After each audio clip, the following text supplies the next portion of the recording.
Welcome to Empire Building, the podcast where we talk about building big businesses and even bigger lives. I'm your co-host, Sarah Reynolds. I'm Seychelle Van Poole. I'm Via Williams. And I'm Wendy Papazan. Guys, this is part 2 of our self-care well-being for leaders, and I'm so excited. If you haven't downloaded episode 1, make sure you go back and do that. But today, we're going to be talking about how self-care is a little bit different than you think it is. Self-care is not wine, it's not chocolate, it's not pedicures, it's not getting a massage. Not all just those things. It's not just those are things. nice. Yes. Kind of. Yes, Yes. it's not. But, yes. It is, yes. All those things are amazing, but it's not Yes, just and. that. The idea behind self-care is that you are making the conscious choice to build a life you don't need to regularly escape from. Right? Yeah. So if you have to take a spa day because your life is so exhausting that you literally cannot move, right? You don't have enough self-care in your life, right? So you need to establish simple habits that create balance and health in your life, right? So today we're continuing our discussion, which is based on the 7 Circles from the One Thing book. And we're going to start out with circle number 4, which is relationship self-care. I think Via's going to kick us off for that. Yeah, I mean, it's interesting. How did you guys feel when Wendy said that? Is your life so crazy that you don't have to escape? Or how did you ask that question? You said, are you feeling like you have to escape for a spa day? Okay, because I am. Exactly. Yeah, To your be life clear, so I feel that way. nuts. Like, yeah. I just don't want to pretend that I don't. I mean, I do. I strive to not do that, right? But I just want to kind of be real here that I actually do feel that my life's a little crazy sometimes, and I do have to do that. And so relationship self-care is interesting because I immediately go to you, Wendy. I go to your example of date night. And Sarah, you guys all do a really great job with this. But, what's your most important relationship? What are your key relationships? So here's my story on relationship self-care. I was in 2012. I met my my business partner, but he became a mentor in my life at the time, and we had our very first coaching session. And I now realize he went through all these circles with me. Now I get it, right? And we get through everything, and he made me cry in 2 areas, and one of them was personal. He didn't call it self-care, but I'm going to call it self-care. One of them was personal, and one of them was relationships. And he gave me homework after that, and I'll never forget it. He said, you need to do a GPS, what we call a 135, which is a cool framework. We can do a whole episode on that. But you need to do this on your key relationships and on personal. And I'm like, how do you do it? Like a business plan effectively on relationships. What does that look like? And I did it back in 2012. And to this day, I mean, what are we, 2021? To this day, it's really, really helped me. And it was things like having regular date nights and having one-on-one time with my kids, going on annual getaways with each kid separately because I have 3 kids. And, it was having friend time. And it was all the things that we do to fill our tanks up with our key relationships and making sure that they're priority. Like, Wendy, you guys talk about it. Putting your vacations in first. To me, I mean, that might be hobby, that might be personal, but it's kind of relationship self-care because you're spending time with your family and your for kids, sure. Yeah, for sure. And it's like so often we talk about the numbers in our business. What are the numbers in your personal life that you're tracking and taking care of? Jay and I started Wednesday night date night when our kids were about 1 and 2. They're 15 and 16 now. So what is that? 550 dates or something like that, right? That's a lot of dates. Yeah, that's a lot of days. Amazing. Yeah.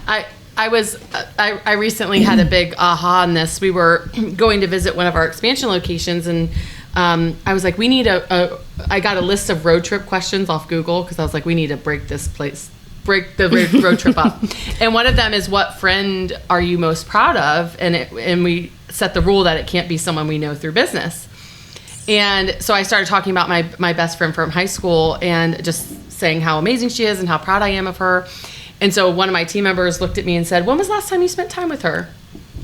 And I was like, ouch. Oh. And he goes, she's the one you're answering that you're most proud of. A, does she know that that's your answer, right? And then B, like, when did you spend time with her? So Wednesday night, we did a date night at Melting Pot together, and it fed me so well, my soul so well. But key relationships certainly matter, and making sure they're on the calendar and sort of integrated into your life makes such a difference. love that. Yeah, Melting and pot that's what we're sounds talking like about jazz. here is, Yep. yeah, because if it's on your calendar, it's a priority, right? You're prioritizing that, Yep. and that's what we're talking about with all of these kinds of self-care is, are we making sure it's a priority and putting it on our calendar first before anything else? That has been a huge lesson I've learned over the last 10 years. And, I got to a certain point in my late 20s where I just thought if I work, I will earn the right at some point to take a break. And I got so tired and so cranky, and I put everything before my key relationships, honestly, and they weren't doing well because I wasn't prioritizing them. And Gary finally said to me, Gary Keller said, Seychelle, if you don't tell your time where to go, it's going to go without you. Ooh, that's and good. for personal, that really hit home for me. And so, like, Wendy mentioned it, like, really briefly, but, like, every November now, we plan our vacations for the next year. COVID, like, obviously, this last year of a pandemic has kind of thrown everything for a loop, but getting back on the rhythm of, like, planning out those date nights and getting them on the calendar, planning your time with your kids, planning your vacations, like, that also tells you then what you need to say no to, because you already know what the priorities are and they're already in your calendar. And that's just, personally for me, that's just been a huge game changer. It's enhanced all of my key relationships because it now reflects it on the calendar. I love that. And one of the nice COVID benefits for us has been we do a family Zoom. So Jay's family and then my dad hops on there too every Sunday at 6 o'clock. And we get to see everyone for like 30, 40 minutes. And my niece, who's almost a year old, was born during COVID last year. So we get to, basically what we do is we all pin Mia, who's my niece, and then I was gonna say, sort let's of be serious. This is the Mia cutest Zoom. thing. Totally. Yes, this is the sort Mia of, hour. Sort of listen to everyone else, but really just watch her the whole time because she's so adorable. But I mean, what a gift! What a gift to be able to see her and watch her grow up and catch up with Jay's parents and catch up with my dad. And it's been a true gift. And it's on the calendar and it's 30 minutes. And actually, it's an efficiency because before I was calling my sister-in-law and calling my dad and calling my mother-in-law, and this way everybody just kind of gets to come on there on at the same time. That's awesome. I love that. Which I think all of these sort of go to the next circle, which is our emotional self-care, right? Allowing yourself to feel your emotions. I think so many times as leaders, we think we have to be guarded, have to have the guard up all the time. And a lot of times what that means is we ignore our emotions. We intentionally ignore our emotions, right? But allowing ourselves to be vulnerable, allowing ourselves to sort of take the armor off. Now, of course, in the right space, but taking the armor off and just being yourself, and giving freedom to allow even your people to see your emotions around things. Because when they know you, when they know your emotions behind something, honestly, they see you in a different light. And it just feeds your soul better. And all of these things help our emotions, right? When we're spending time with our key relationships, when we're making sure that we're physically taking care of ourselves, all of the circles sort of at the foundation, there's an emotion. So taking time to see what that emotion is and letting yourself sort of tap into it. I love that. And I think the way to look at this one, Sarah, is to say, what do I need at the time? And am I building in what I need? So if I'm feeling really sad, is it going to make me feel great to maybe cut out of work and go see a romantic movie with my husband? We do this thing every Friday, not every Friday, I shouldn't say every Friday, but every blue moon on a Friday. If I'm just in it, if I'm really in it, we have our favorite dinner theater. Those movie theaters where they serve food and drink and whatever. And our little treat to ourselves, honestly, is we will go to a movie at that theater and have a glass of wine, have a great meal, and it is like it's going to sound really shallow, but it's kind of our happy place because it's just like we just like chill. That's awesome. And that's Yeah. really Yeah, kind it's of great. emotion. It's probably relational self-care, but it's kind of emotional self-care. Like if we're just really stressed or, whatever, and there's a good movie that's going to minister to that. So it's like whatever is going to minister to that need that you need emotionally. I love that.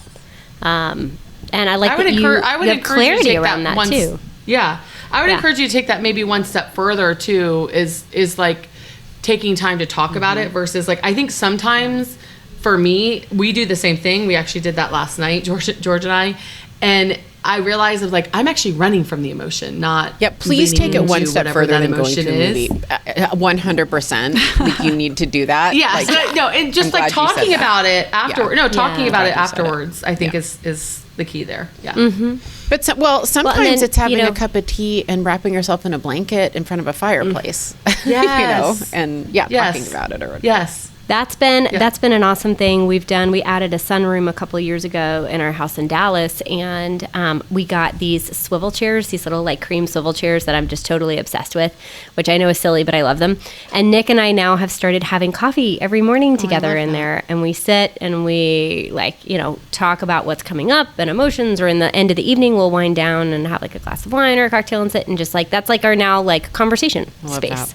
I love that. And it's been a really just refreshing, area that we love to be in the house that creates great conversation.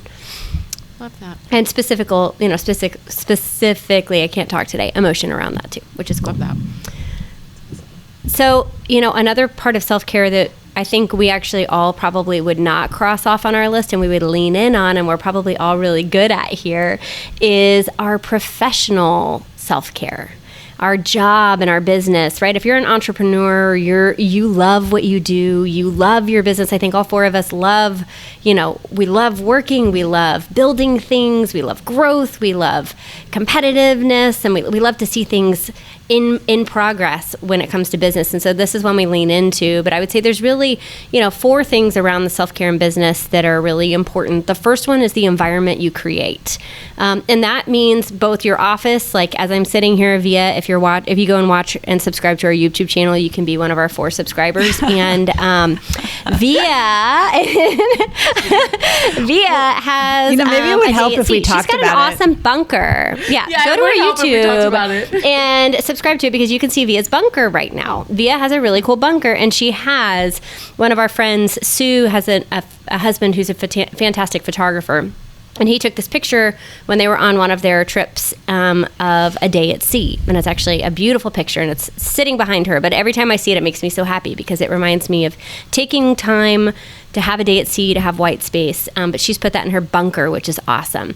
And so, what does your environment look like? How do you have your schedule? What does your physical work environment look like? Does it make you happy? Are you enjoying it? Does it give you energy? And then also, what does your schedule look like? Are you scheduling days at sea? Are you scheduling white space around that? So that's number one when it comes to your self-care, is physically the room you're in. And then the second part is who's in the room, right?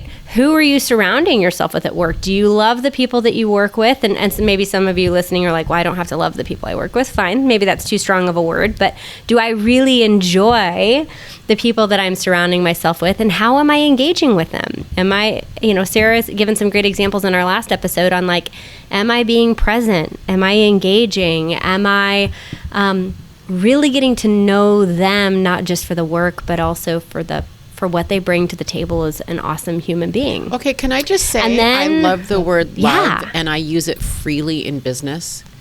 I do And, too. and it's a Yeah, me too. mark But not of everyone success does. for me when my people say it in return that they love me in some way, you Yes. know. So I don't shy away from the word, and I also honor and respect that it's not comfortable for everybody. But for me, it's a Yeah. success in the week when someone goes, "I just love you," or "I love you," or that's because that number one, I feel like they're mirroring and matching me, and number two, it's such a full word that it has such a depth to it. So I love that word in business.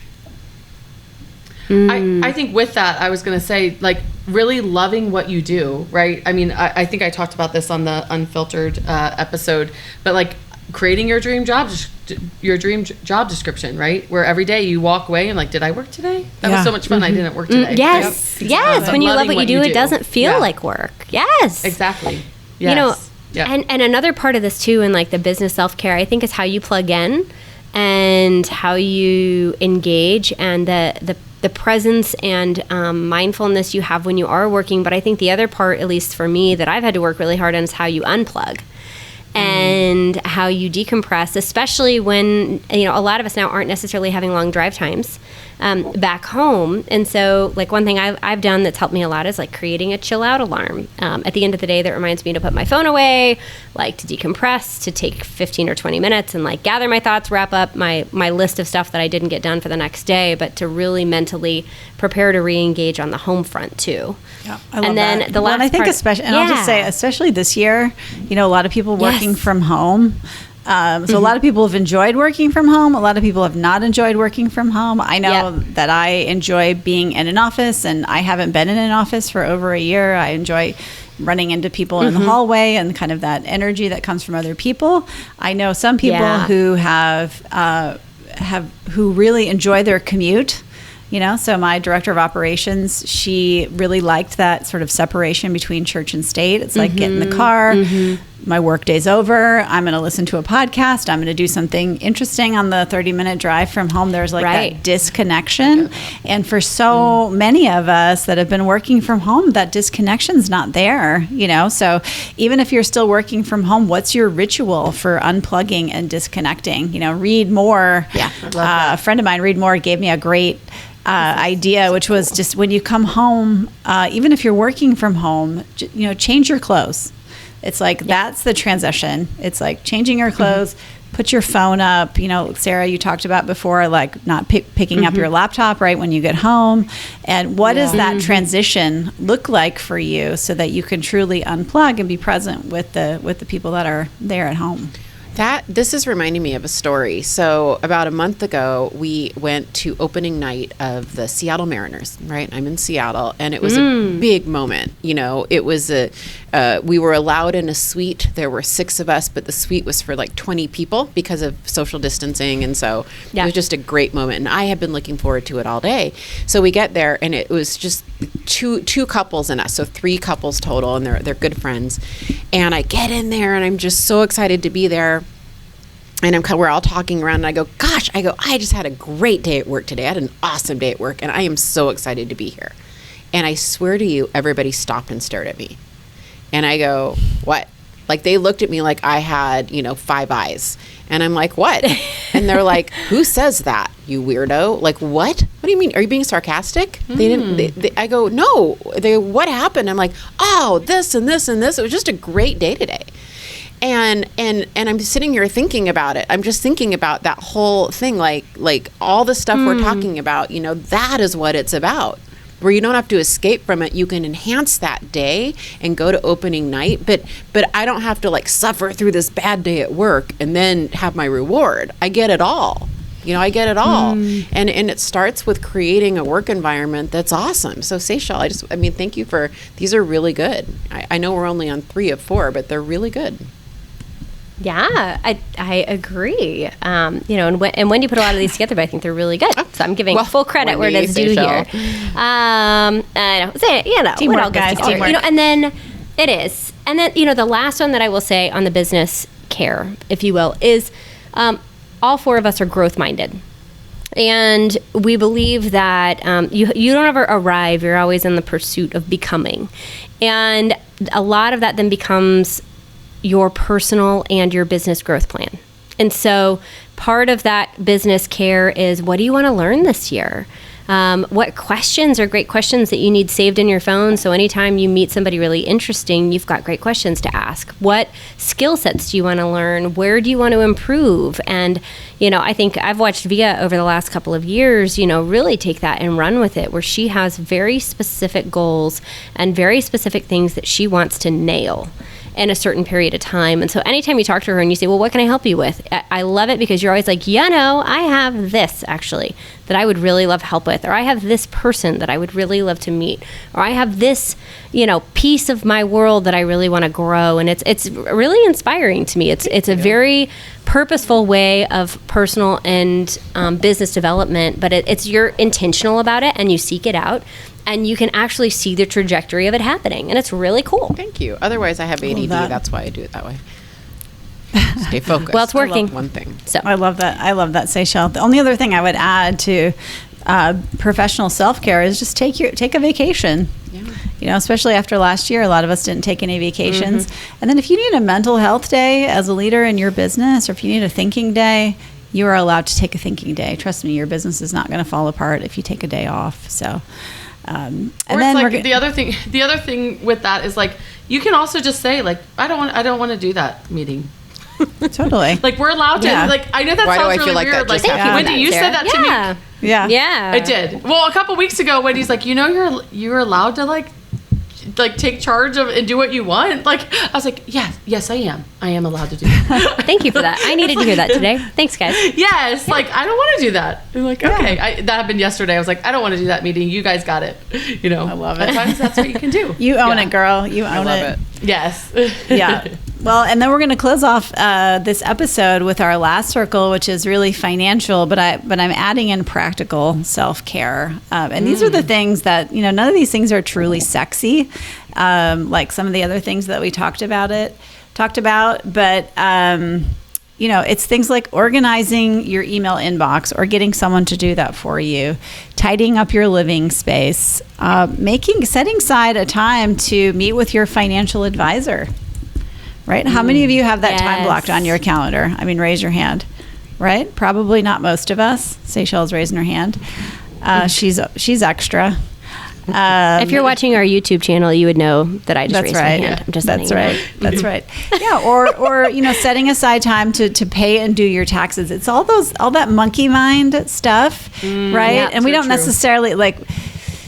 If I was like, hey, I'm going to take some self-care today, I'm working on my taxes. It doesn't really sound like self-care, but some of those like tidying up things actually can really help you with the rest of your life. You know, you talked about monkey mind. The other thing that we've been really working hard on that maybe some of you need to hear too is updating your wills and your trusts and your estates. Yeah. And like we're in the middle. We did a round 4 years ago. We're now doing, round 2, updating everything right now. But I'll tell you, I'm like in the thick of it right now and all the planning of that. But man, I know I'm going to sleep so well when we're done with that part and it's like buttoned up 2.0. So if you aren't doing that, I would just encourage you that, man, I can already tell how much better we're going to sleep knowing that round 2 will be done with that. Yeah, I love that. Other things that look like practical self-care is setting out your clothes the night before, or even setting out your clothes for the week, or getting someone to come in and help you get rid of 50% of your wardrobe. Right? Yeah. So Yes. making decisions in the morning as leaders, we all have decision fatigue, right? At the end of every day. And so why start our day with, especially as women, guys, we got to pick out a shirt and a pair of pants and shoes that match. And then we got to put jewelry on and a bracelet and then earrings. I mean, and then do our makeup and our hair. That's like a lot of decision making. And so make that simple for yourself. Meal prepping. Right, meal prepping is huge. It's a huge form of self-care. Okay, can I jump in on this one? Yeah. Okay. Yeah, of course. And I'm just going to be vulnerable. We didn't plan this, but this has been a huge sore spot with me the last few months. We remodeled our house and I didn't even get a closet organizing system in my master closet. We don't have enough places for the things. And every day and then we have puppies and it's compounded. And it got to the point a couple of weeks ago where I was like I didn't even want to walk in the door. I didn't want to walk in the door. I knew the house would be a mess. It was hard. So I just was like, that's it. And I made some decisions, and the every other week cleaning person, I called her up and I said, Karina, can you start coming every week?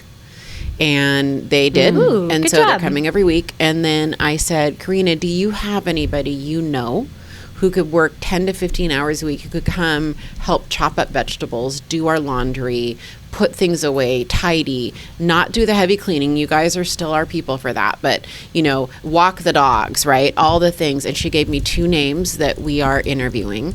I called 4 home organizers who apparently come and help you organize your home, just like we're talking about.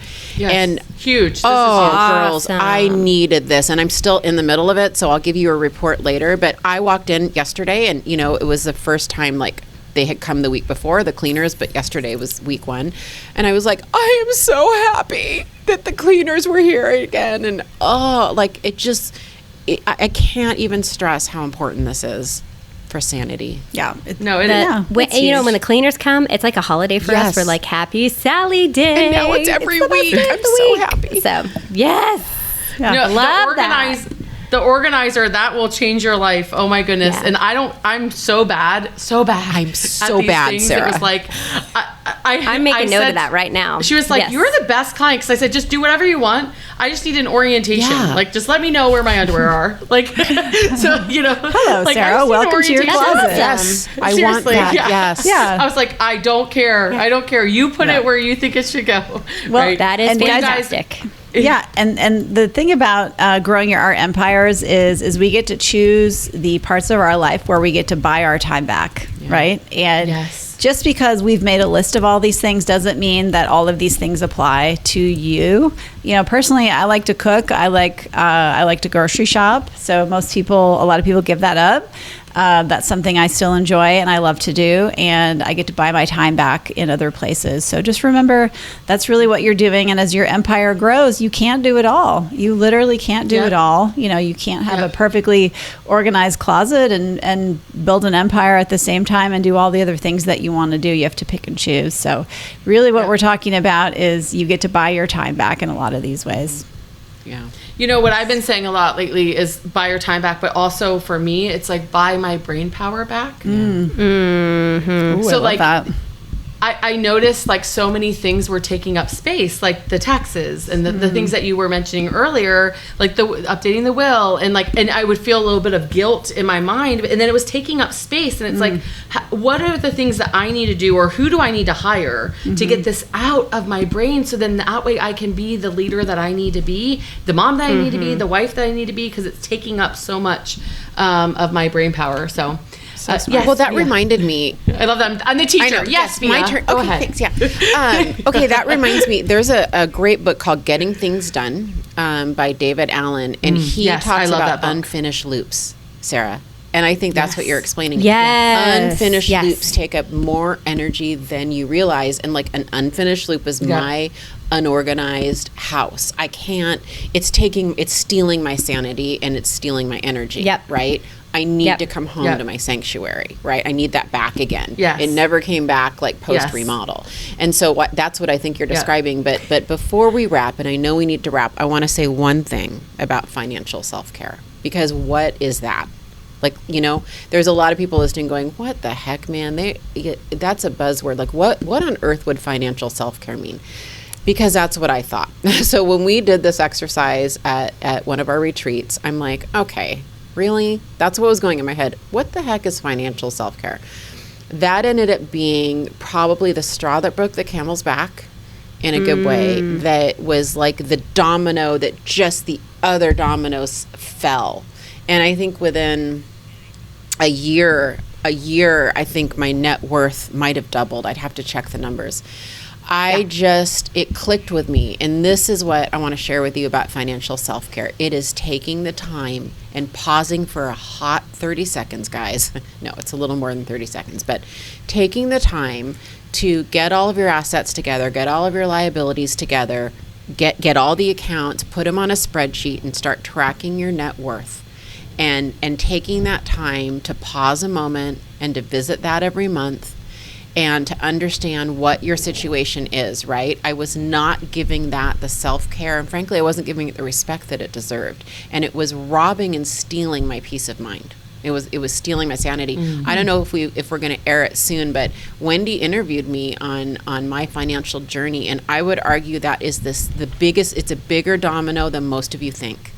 A lot of you guys are Yeah. not giving that domino enough credit, and it could be physical and financial. I think arguably Yes. could be the first domino for a lot of you, and you're like, Yes. what the heck is financial doing on a self-care episode? So I just kind of feel like my Well, mission. and I'll Peace just of tell you, mind. I'll, I mean, I'll just peace tell of you mind. that episode actually aired last week. Oh. So if you missed it, make sure that you tune in and do it. Yeah. if you missed it. There you go. Yeah. No, honestly, this is when we did this exercise with my team, those were the biggest dominoes, the physical and the financial. And sadly, those are the ones many times that end up being at the bottom of our list with self-care. So, Yeah. well, you guys, as always, I have notes. I learned so much from you guys. We talked about how important our relationships are, right? Our key relationships, and making sure we take time for those. Our emotions, letting our emotions, realizing we have emotions and acknowledging them, and being vulnerable with our people at times. Job and business, I mean, that is, I think, something that we focus a lot of time on, but not necessarily the self-care part of the job and business. So make sure you're taking time for that. And then I just loved all these practical and financial examples of how we can love on ourselves practically and also financially. So you guys, the reason why we did a two-part series on this is because, again, we are the podcast that we don't just talk about having a big business. We want you to have a big life. And part of having a big life is really looking at these 7 circles and focusing on yourself to make sure that you can be the person you need to be to pour into other people and be the person that the world needs you to be, honestly. So we want you to have a big business. We want you to have a big life. And just thank you so much for being a loyal and amazing listener. So have a great day, guys. Bye.